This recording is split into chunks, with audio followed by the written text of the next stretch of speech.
Remue ménage. Remue ménage.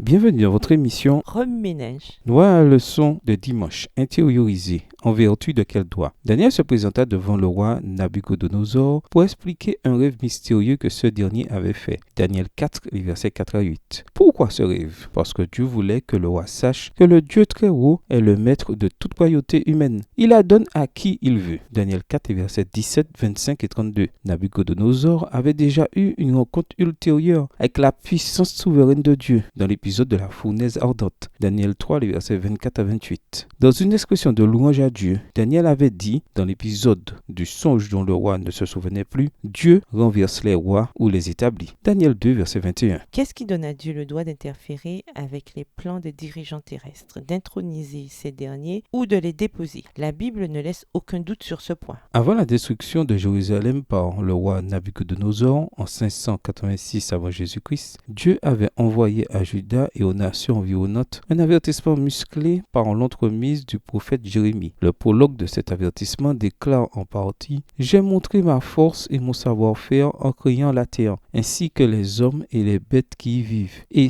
ce que j'ai créé, je le donne à qui je veux. » Jérémie 27, verset 5. Dieu fait ici de son rôle de créateur la base de son droit d'établir les rois et de les renverser. Acte 17, versets 24 et 25. Dans son discours sur la colline de Mars devant l'intelligentsia athénienne, Paul présenta Dieu en tant que créateur et soutien de la création. C'est sur cette base que Dieu a fixé pour eux le moment des saisons et les limites des régions qu'ils devaient habiter. Acte 17, le verset 26. Dieu étant le créateur de toutes choses, il a le dernier mot dans les affaires humaines. Il s'agit là, entre bien d'autres choses, d'un rappel régulier et fort nécessaire aux êtres humains finis que nous sommes. Quelle source de réconfort pour l'enfant obéissant de Dieu vivant sous l'autorité d'un pouvoir séculier ou de nôtre. Le citoyen craignant Dieu, quelle que soit son origine, est tenu par Dieu de payer à César ce qui lui appartient et à Dieu ce qui lui appartient. Marc 12, verset 17. Mais les choses de Dieu ont toujours la priorité sur les choses de César. Il en est ainsi parce que le droit de César de gouverner lui a été donné par Dieu. Le droit de Dieu de gouverner est inhérent à son rôle de créateur. Jésus a dit à Pilate, « Tu n'as aucun pouvoir sur moi à part celui que Dieu t'a accordé. » Jean 19, le verset 11. Ce verset fait très certainement référence au Père qui exerce une autorité universelle. Le psalmiste dit de Dieu, notre Dieu, il est au ciel, il réalise tout ce qu'il veut. Psaume 115, verset 3. Cette liberté sans entrave, ce droit solide comme le roc d'agir comme il l'entend, repose sur son statut divin en tant que créateur. Paul a dit, car c'est par lui que Dieu a tout créé dans les cieux et sur la terre, ce qui est visible et ce qui est invisible, puissance spirituelle, domination, autorité et pouvoir. Dieu a tout créé par lui et pour lui. Il existait avant toutes choses et c'est par lui qu'elles sont toutes maintenues à leur place. Colossiens 1, les versets 16 et 17. Celui qui a une confiance implicite en Dieu peut accomplir son devoir civique avec la conscience libératrice que Dieu, le créateur de toutes choses, contrôle toutes choses. Il a le droit de rejeter les propositions humaines qui s'opposent à son plan global pour la restauration de toutes choses. Le commandement du sabbat exprime ce droit et l'observation du sabbat, elle, le reconnaît. Remue-ménage. Revenez à votre texte écrit et étudiez le passage. Encerclez les mots, expressions ou idées répétées. Soulignez les mots ou expressions qui sont importants et qui signifient quelque chose pour vous. Reliez par une flèche les mots, expressions aux autres mots, expressions associés au connexe. Quels éclairages particuliers vos notes semblent-elles indiquer dans l'ensemble? Mémorisez votre verset préféré tiré de Daniel 3. Écrivez-le plusieurs fois pour vous le rappeler plus facilement. En matière d'engagement civique, où se trouve pour le chrétien l'équilibre entre être dans le monde sans être du monde? Quelle contribution unique les observateurs du sabbat peuvent-ils apporter au paysage politique dans votre région? Au revoir. Et à demain si Dieu veut.